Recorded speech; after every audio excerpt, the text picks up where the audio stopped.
안녕하세요. 오늘도 사연 살롱을 찾아주셔서 감사합니다. 저는 경기도 용인시에 살고 있는 40대 초반의 여성이에요. 결혼한 지 10년 조금 안 됐고 남편과 딸아이들과 재미있게 살고 있어요. 동네에서 피아노 학원을 운영하고 있고요. 한때는 유학까지 가서 멋지게 교수가 되는 것도 꿈이었는데요. 대학을 다니다 보니 공부 말고 사회생활이 하고 싶더라고요.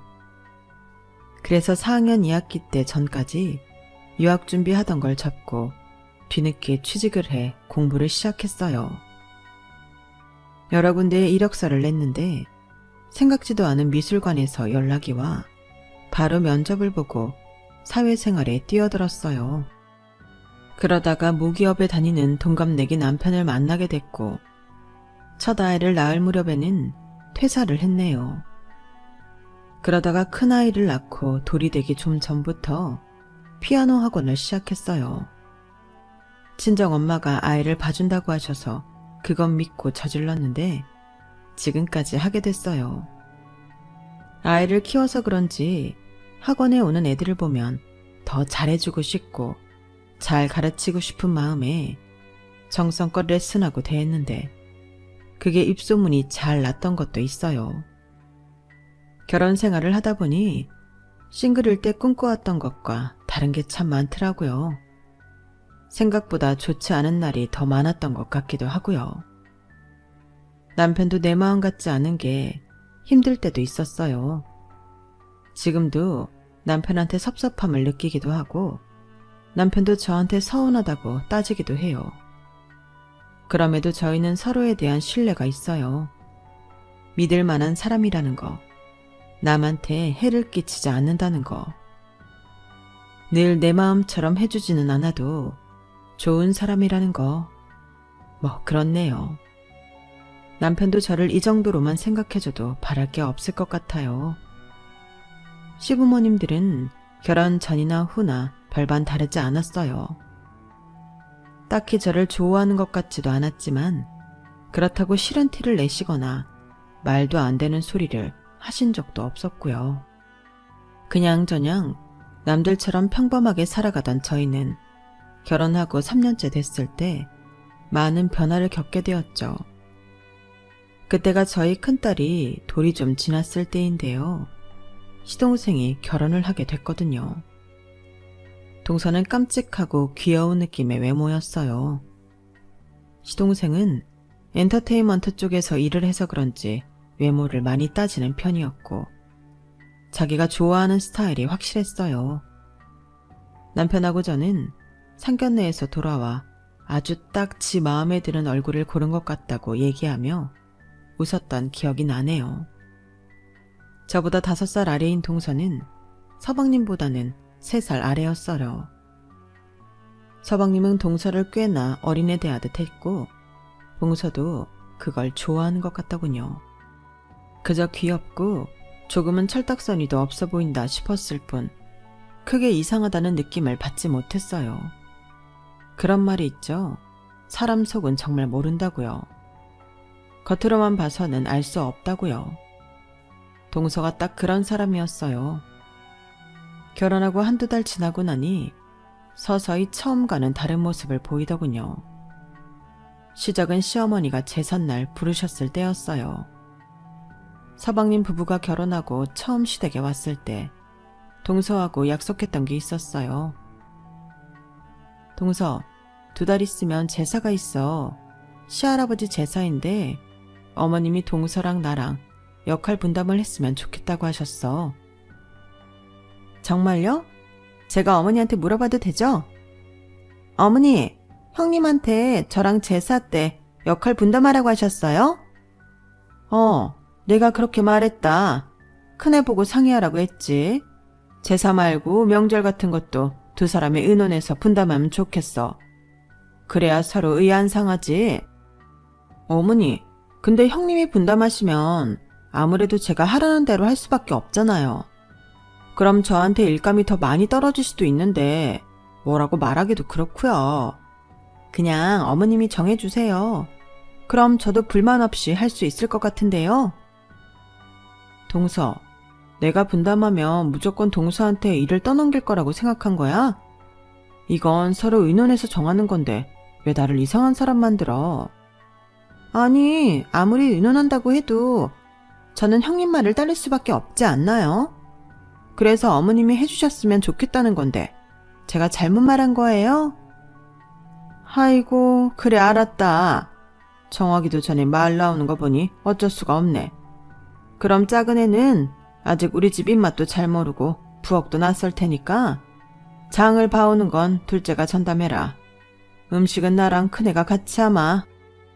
네, 알겠어요, 어머니. 저는 마트 쇼핑만 할게요. 이렇게 딱 자기 할 일을 정해버리는데 얄밉긴 하더군요. 솔직히 그때 싹수가 보였던 건데 생긴 것처럼 정말 철이 없나 보다 하고 넘어갔어요.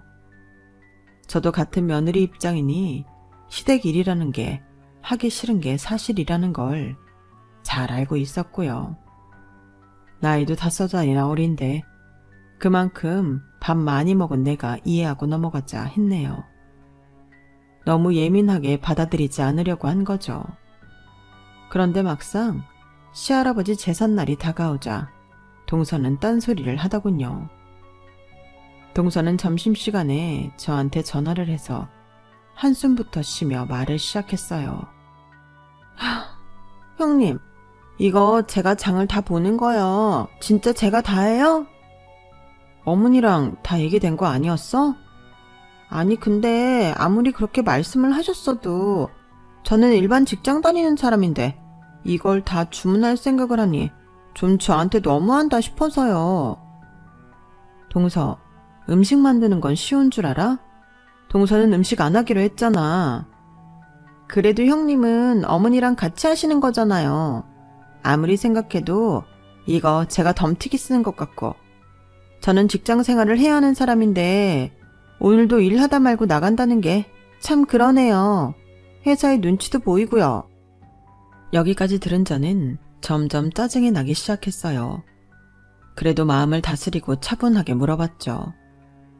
그래서 주문은 얼마나 했는데 어머니가 살 거 다 알려주셨지? 제가 제수용 생선이니 고기는 미리 주문해서 오늘 도착했을 건데요. 나머지는 형님이 좀 해주세요. 이건 갓 결혼한 저한테는 너무 빡세요. 그리고 저 오늘 일 많아서 제 시간에 가지는 못할 것 같으니까요. 어머니한테 잘 말씀드려 주세요. 너무 뭐라고 하지 마시고요. 네? 목소리가 어찌나 퉁명스럽던지 저는 더 이상 다른 말 생각도 못하고 알았다고 하고는 바로 동서가 주문 안 한 재료들을 마트 사이트에서 찾아봤어요. 그때는 지금처럼 30분 있으면 바로 배달이 오는 사이트나 앱도 없어서 그날 중에 배달이 안 되는 것도 있었거든요. 그런 게 몇 개 있길래 학원 마무리를 알바하는 작은 선생님한테 맡기고 바쁘게 시장을 가서 장을 봤네요. 시어머니는 제가 두 손 가득 장을 봐서 들어가자 놀라시더라고요. 아니, 어떻게 네가 이걸 들고 오니? 작은 애는? 오늘 회사에서 늦는다고요. 저한테 부탁했어요. 그랬어? 그래, 큰애야. 오늘처럼 네가 작은 애 편히 좀 봐주고 그래라. 걔가 나이만 어린 게 아니라 집에서 이쁨만 받고 커서 생각도 어리더라. 네가 나이도 차이나고 어른스러우니 이렇게 봐주면 좋겠어. 그나저나 우리는 얼른 준비하자. 뭐 작은 애가 있다가 설거지는 하지 않겠니? 시어머니는 저를 달래느라 하신 말씀이겠지만 저는 좀 섭섭하더라고요. 저도 집에서 이쁨 받고 귀여움만 받았다고 말하고 싶은 걸 꾹 참았죠. 오빠 둘에 제가 막내라서 저도 어린 양이나 부리고 컸지 절대 어른스럽지 않은데 갑자기 관대해라 어른처럼 굴어라 그러니 마음이 별로 안 좋더라고요. 동서는 저희가 제사상을 다 차리고 난 후에야 왔어요.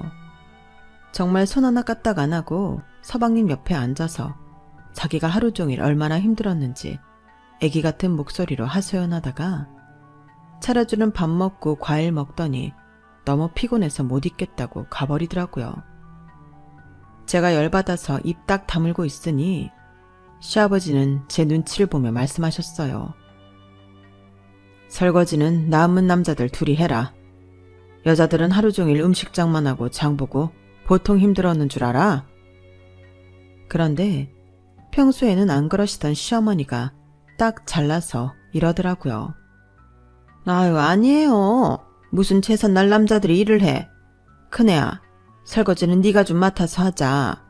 다른 때는 몰라도 나는 제삿날 남자들 부엌 오가는 거 싫다. 이건 여자들 일이야.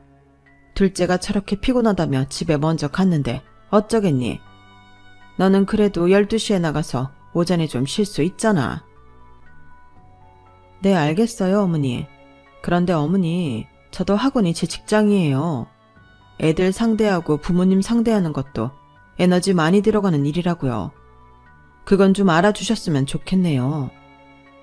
아니, 너 지금 내가 설거지 시켰다고 나한테 가르치려 드는 거니? 그럼 어떡하니? 집에 먼저 간다며 나가버리네. 이제 와서 차보할 수도 없고.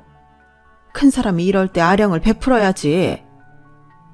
그러자 시아버지와 서방님이 오히려 쩔쩔매며 저와 시어머니 사이를 중재했어요. 형수님, 많이 고단하시죠? 엄마, 그냥 설거지 내가 할게요. 요즘 세상에 제삿날 남자가 부엌에 안 들어가고 그런 게 어딨어. 보면 주변에 다 부엌 들어가서 일하더라.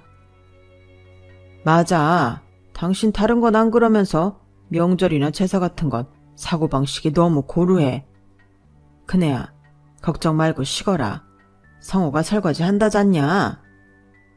하지만 시어머니는 절대 뜻을 굽히지 않았어요. 아니야. 이건 여자들이 마무리해야 되는 일이야. 큰애, 얼른 들어가서 설거지해. 그제야 남편도 자기 엄마를 너무한다는 눈빛으로 쳐다보더라고요. 저를 위해 한마디 해주지는 않았지만요. 설거지까지 다 하고 집에 오니 새벽 2시가 넘어갔어요. 저는 너무 속상해서 남편한테 뭐라고 했죠. 아니, 서방님하고 아버님까지 나서서 어머님 말리는데 김성민, 너는 어떻게 말 한마디를 안 하냐? 네 마누라 소처럼 일하는 게 좋아? 어디 좋아서 그러냐? 내가 거기서 입 열면 네 편 든다고 엄마가 더 열받을 게 보이잖아. 나라고 엄마가 그러는 게 좋은 줄 알아? 나는 가끔 너 그러는 거 보면 짜증나. 너무 주변을 다 살펴. 결국 그거 너 욕 안 먹으려는 거지. 나 생각해주는 거 아니야. 아무리 화가 났어도 말 그렇게 하지 마.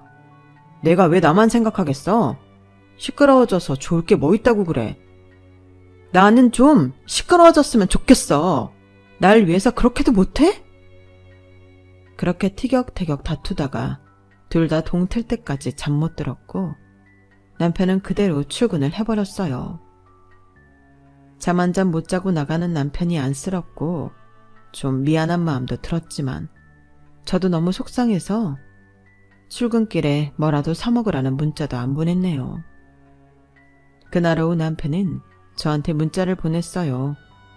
커피 쿠폰과 함께요. 나는 나 나름대로 너를 보호한다고 가만히 있었던 건데 섭섭했다면 미안해. 기분 풀고 애들 잘 가르쳐.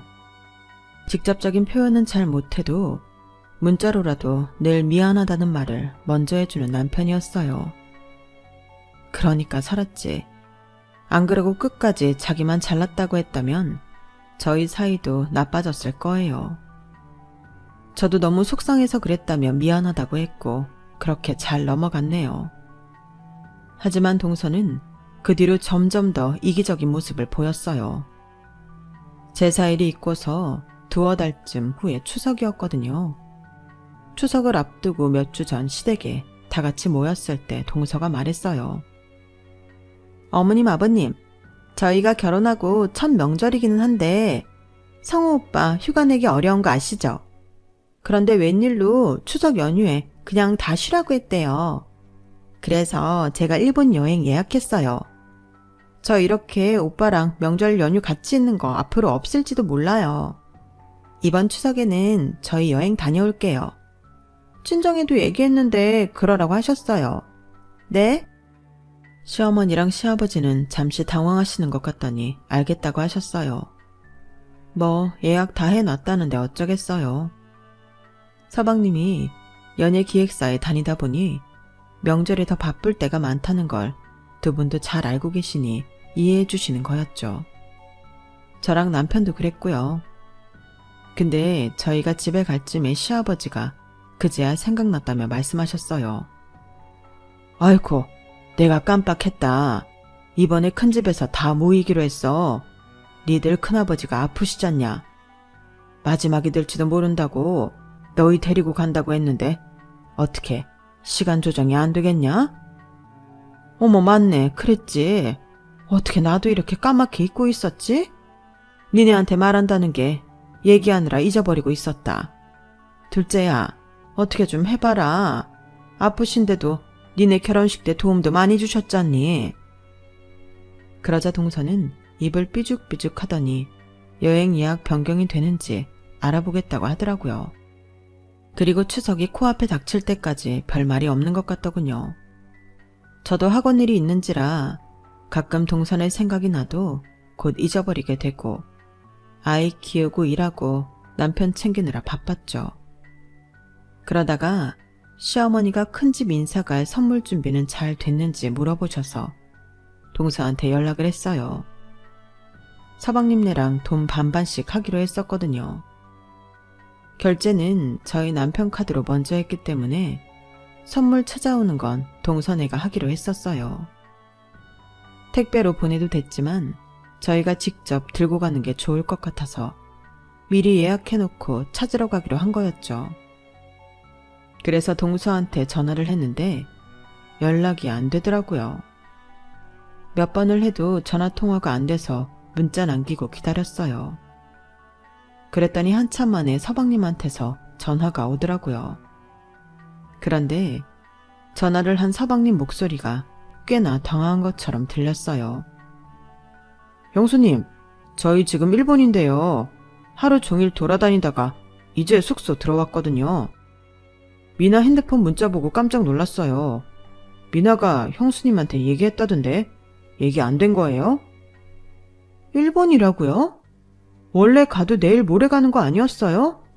그리고 저한테 얘기를 했다니 무슨 얘기요?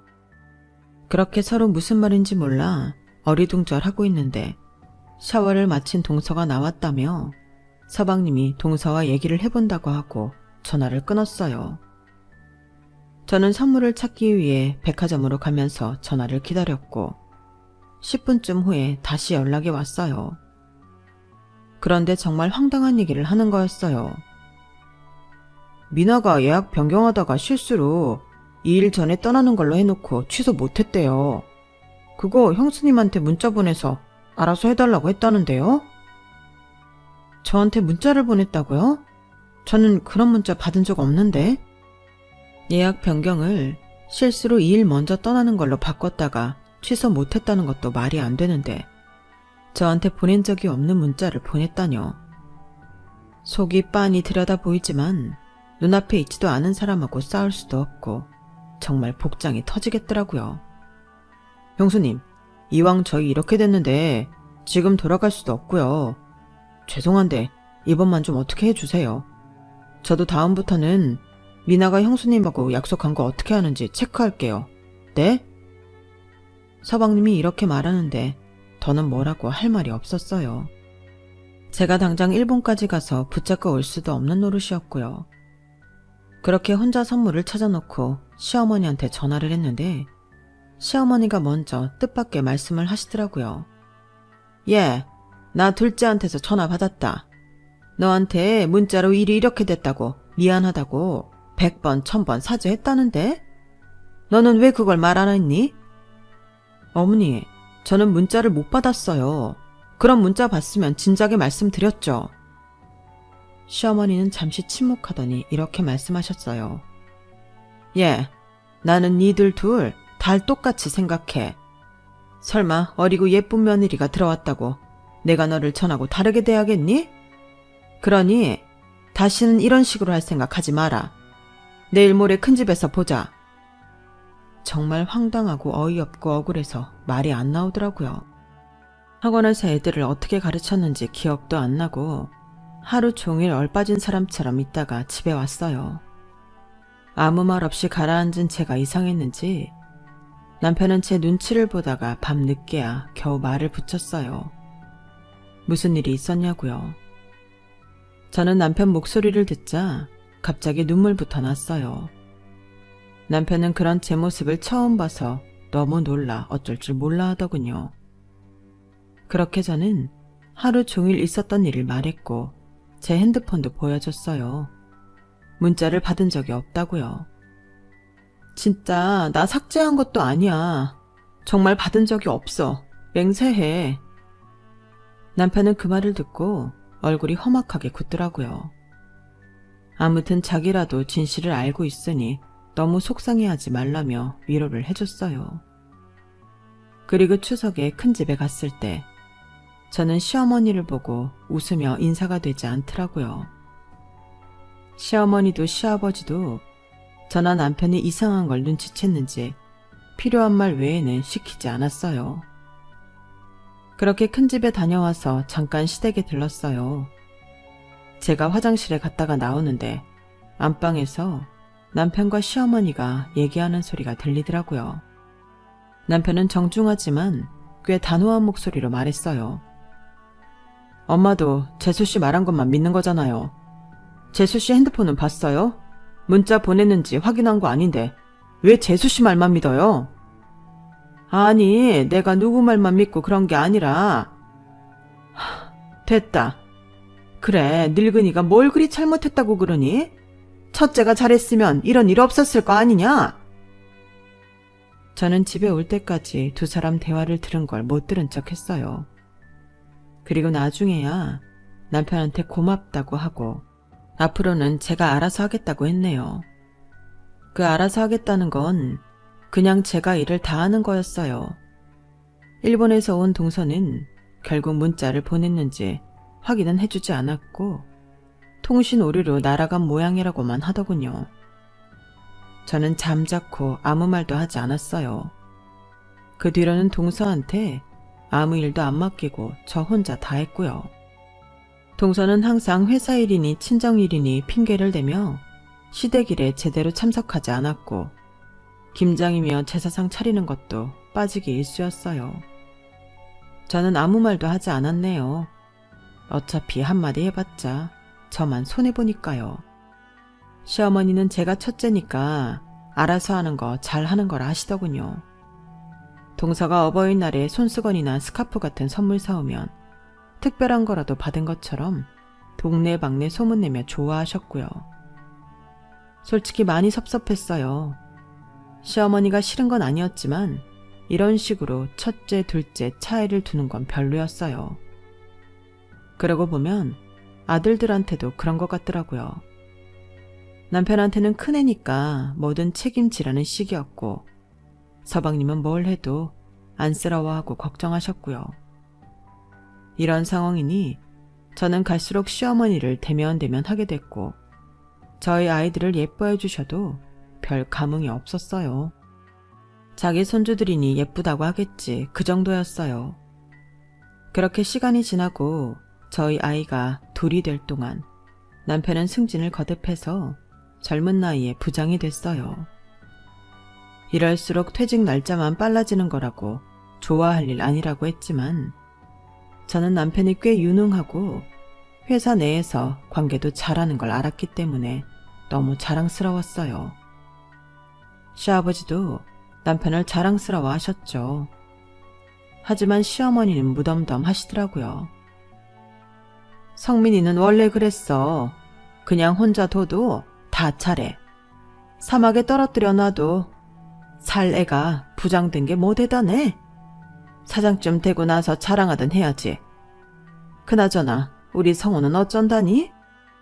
성호네 회사가 요즘 좀 위험한가 보던데. 성민이 너 뭐 하는 거 없어? 내가 엔터 쪽을 어떻게 알겠어. 알아봐야 들은 게 다이고. 근데 거기 공동대표들만 나가는 거고 직원들은 별 문제 없을걸? 너는 어떻게 동생 문제를 제대로 아는 게 하나도 없어. 성호랑 얘기도 안 해봤지? 대충 네 짐작대로 하지 말고 네가 먼저 성우한테 전화해서 밥도 사주고 진지하게 얘기도 해봐. 이때만큼은 그동안 입 다물고 계셨던 시아버지가 한마디 하셨어요. 아니, 성우도 다 큰애고 지 앞가림은 지가 알아서 해야지. 언제까지 성민이가 보살피고 끌어줘야 돼? 회사 넣어줬으면 된 거지. 그것도 벌써 몇 년째야. 어떻게 당신은 성민이한테는 그렇게 칭찬이 박하고 요구하는 것만 맞나? 옆에서 내가 보기도 민망해. 성민이 이제 한 집안의 가장이야. 애들 어릴 때 하던 것처럼 할 수 없다고. 큰 며느리한테도 그래. 어떻게 성민이한테 하던 거랑 똑같이 하나? 아니, 당신은 왜 애들 앞에서 역정을 내고 그래요? 사람 민망하게. 시어머니는 자기 잘못을 지적하면 꼭 이런 식으로 피해 나가면서 상대가 자기를 무안줬다며 화를 내는 게 끝이었어요. 그걸 잘 아는 시아버지는 여태 시어머니한테 별 말씀 안 하시다가 한마디 하신 거였고요. 결국 남편이 중재를 해서 분위기를 풀고 자리를 끝냈어요. 뭐 남편도 말은 안 하지만 자기 엄마한테 많이 섭섭한 것 같더라고요. 남편 말은 이랬어요. 말한다고 될 일이면 벌써 됐겠지. 말해서 될 일이 아니야. 그런데 거기다 대고 자꾸 뭐라 하면 나만 힘들지. 남편이 참 어른스럽더라고요. 저도 그런 남편처럼 동서를 대하게 됐죠. 말한다고 될 일이 아니니까요. 동서는 그 후로도 참 얄밉게 굴고 자기가 받아갈 것만 받아가고 단 한 번 시댁을 위해 봉사한 일이 없었어요. 그러다 평범한 일상을 보내던 저희 집안에 갑작스러운 우환이 닥치게 되었어요. 시아버지가 갑자기 돌아가신 거였어요. 시아버지가 타신 택시를 음주운전 차량이 세게 받았고 운전사는 그 자리에서 사망하고 시아버지는 응급실로 옮겨져 수술을 받았지만 이틀 만에 돌아가신 거였죠. 정말 천청병역 같은 일이었어요. 저는 든든한 버팀목을 잃은 것 같아 마음이 너무 힘들더라고요. 남편도 그런 것 같았어요. 물론 서방님도 많이 슬퍼했지만 남편은 정말 중요한 걸 상실한 사람 같아 보였어요. 시어머니도 빈소에서 시아버지 영정사진만 보며 망연자실 앉아 있었고요. 그런 가운데 단 한 사람, 너무 티나지 않게 아무렇지 않은 사람이 있었으니 바로 동서였어요. 동서는 혼자 너무 멀끔한 얼굴로 있었어요. 처음에는 화장도 진하게 했다가 시댁 친척들한테 한 소리 듣고 지웠는데 친정 식구들이 오면 그 핑계로 나가서 한참 동안 안 들어오곤 했어요. 회사 사람들이 왔을 때는 그 사람들하고 아예 술판을 벌이는데 그때는 서방님도 좀 짜증이 난 것 같더라고요. 저는 동서랑 동서 회사 사람들 술 챙겨주고 반찬 챙겨주면서 이런 말 하는 것도 들었네요. 이민아 주임은 그럼 돈 받은 거 없어? 모르겠어요. 아직 시어머니 계시니 유산받기는 글렀고 음주운전 한쪽 보험회사에서 찾아오는 것 같은데 다들 뭐 어떻게 하는 건지 거기서 돈 받으면 좀 주시겠죠? 아무렴 맨날 나와서 이러고 있는데. 동서 말이 하도 어이가 없어서 뒤에서 노려보고 있자니 동서 회사 사람이 눈치를 보며 동서를 쿡쿡 찔렀어요. 하지만 동서는 저를 보고도 아무렇지도 않더라고요. 아, 형님이에요? 그 반찬 저희 주시는 거죠? 잘 먹을게요. 정신이 너무 해맑아서 생각이 없는 건지 철이 없는 건지 이기적인 건지 헷갈리더라고요. 그런데 이 말을 저뿐 아니고 시어머니도 들었던 모양이었어요. 나중에 장례식을 다 마치고 시댁에 모였는데 시어머니가 말씀하셨어요. 니들 아버지 아프다가 돌아가신 것도 아니고 그렇게 갑자기 가실 줄 몰랐다고. 그 정정하던 양반이 어쩌다가. 아무튼 그래서 나 보상금 받은 거 안 쓰고 그대로 둘 거야. 니들 아버지 목숨값 같아서 아무것도 못하겠어. 그러니까 그렇게 알아라. 알았지? 라며 동서를 쳐다보는데 동서는 그 와중에도 실망한 기색이 역력하더라고요. 오히려 서방님이 민망해서 어쩔 줄 몰랐고요. 저와 남편은 당연한 거라고 어머니 뜻대로 하시라고 하면서도 동서의 태도가 기가 막혀 솔직히 그날 둘이서 뒷담화 좀 했네요. 철이 없는 게 맞는 거냐, 혹시 사이코패스 아니냐 그러면서요. 그런데 엎친 데 덮친다고 하죠. 시아버지 돌아가시고 2달이나 지났을까요. 시어머니가 계속 회복을 못하셔서 병원에 모시고 갔더니 큰 병원에 가보라는 거였어요. 저나 시어머니나 충격 때문에 몸이 아픈 거라고 생각했는데 솔직히 충격이었네요. 그래서 우선 지역에 있는 중형병원을 먼저 가보게 되었어요. 저희 친전 쪽 친척 중에 아산병원 의사가 있어서 그분 통해서 예약 잡겠다고 했는데 시어머니가 싫다고 하시더라고요. 예, 그냥 검사 받는 건데 뭐 거기까지 가니 됐다. 그리고 아프면 얼마나 아프겠어? 내 몸은 내가 안다. 남편과 제가 몇 번이고 설득했지만 하도 싫다고 하셔서 결국 중형병원에 갔는데 그 결과는 정말 저희 모두를 절망에 빠뜨리는 거였어요. 위암 말기인데요. 터미널이라고 하죠. 3개월에서 5개월 여명 보고 있습니다. 네? 정말이에요? 뭐 잘못된 거 아니에요? 어머니 음식 다 잘 드셨는데요.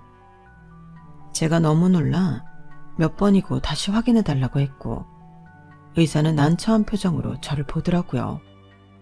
저는 순간 시어머니를 보자마자 눈물을 주르륵 흘렸어요. 미운 정도 정인지 정말 어쩔 줄 모르겠더라고요. 제가 울자 시어머니도 당황하셔서 제 등을 토닥여 주셨어요.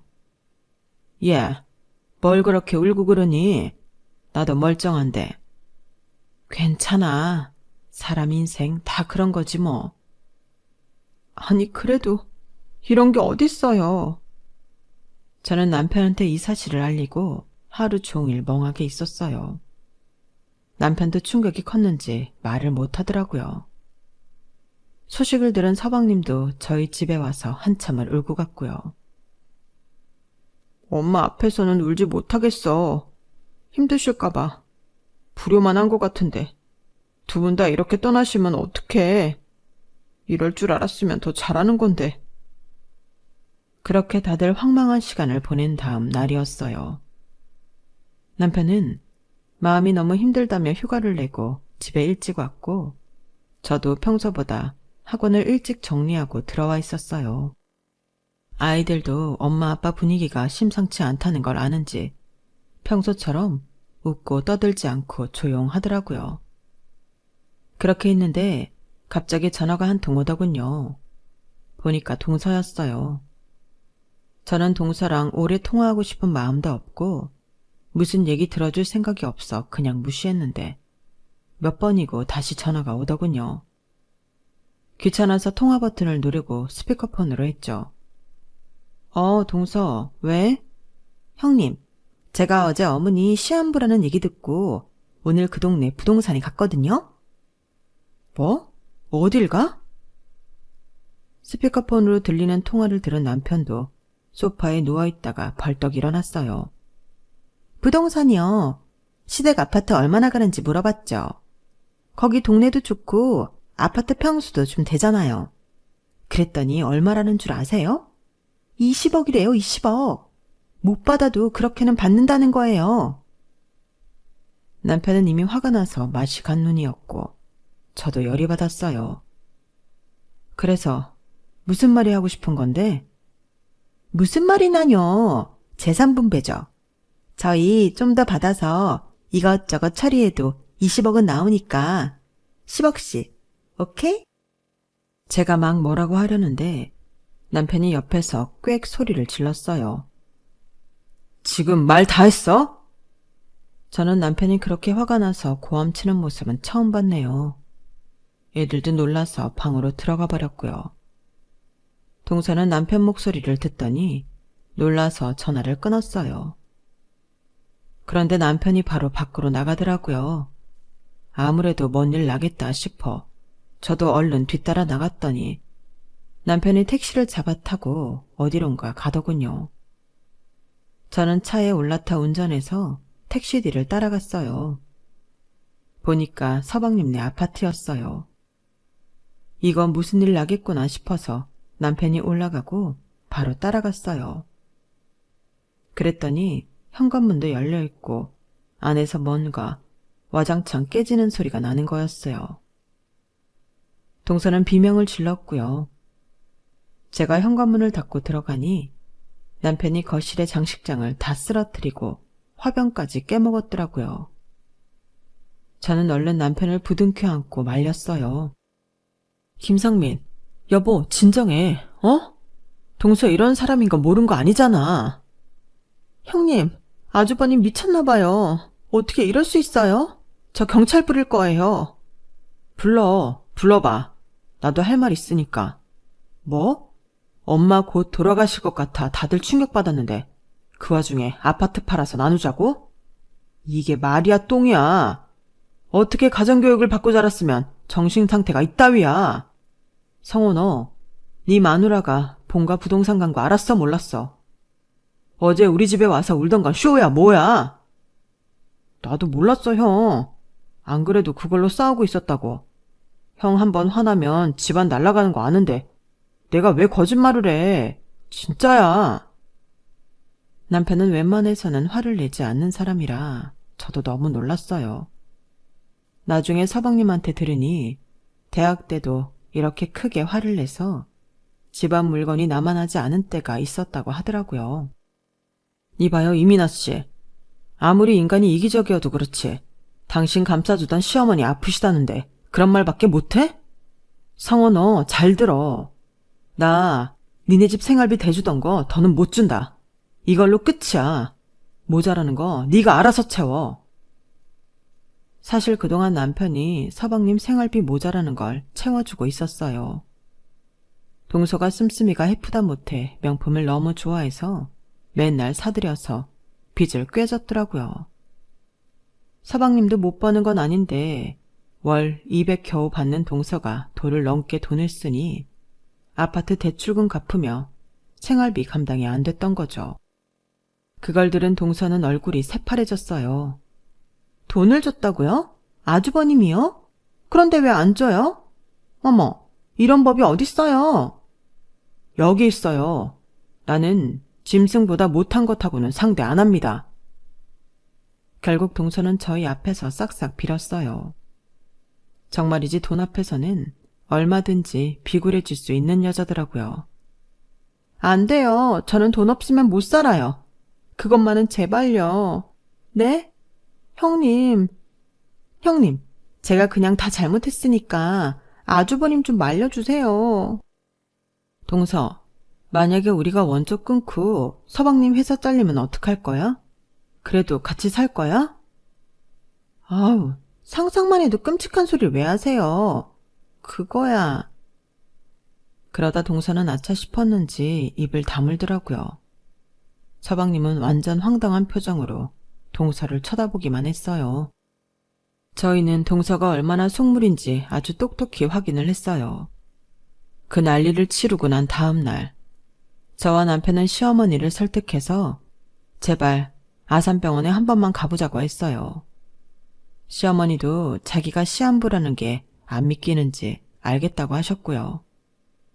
그렇게 병원에 갔더니 의사가 조직검사 결과가 엑스레이랑 초음파로 본 것보다 더 심각하다며 갸우뚱하더라고요.